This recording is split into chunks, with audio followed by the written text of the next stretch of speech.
एक दिन एक व्यक्ति अपनी समस्या लेकर गौतम बुद्ध के पास गया और उसने कहा, तथागत, मैं जो भी काम करने को सोचता हूँ वह काम कभी पूरा नहीं कर पाता हूँ।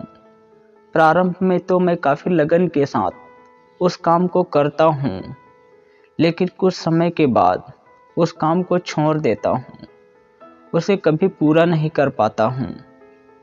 कृपया मुझे कोई ऐसा मार्ग बताइए जिससे मैं काम को पूरा कर सकूं। इस पर गौतम बुद्ध ने कहा कि अभी तुम जाओ और कल आना।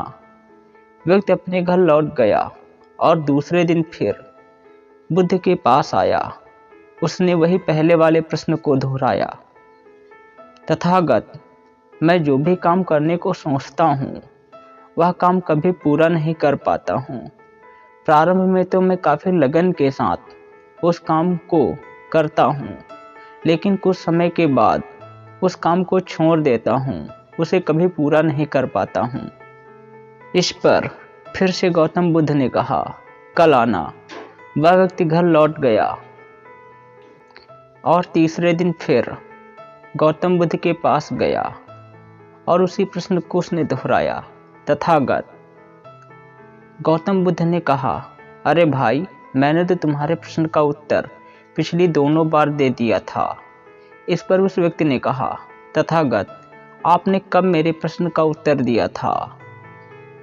आपने तो सिर्फ यही कहा था, कल आना। इस पर गौतम बुद्ध ने कहा, जब मैंने कहा था कि कल आना, यही तुम्हारे प्रश्न का उत्तर था।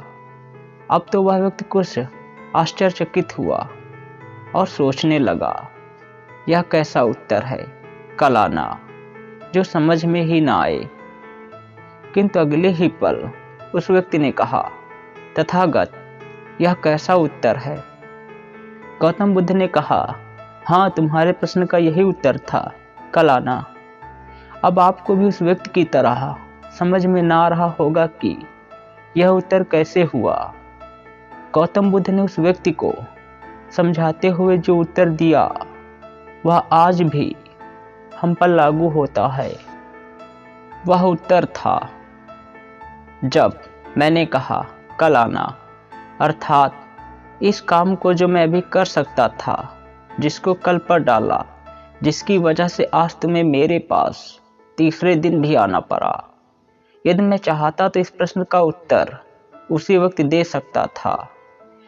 इसी तरह जो काम तुम अभी कर सकते हो उसे कल पर मत डालो, अन्यथा उस काम को तुम पूरा नहीं कर पाओगे।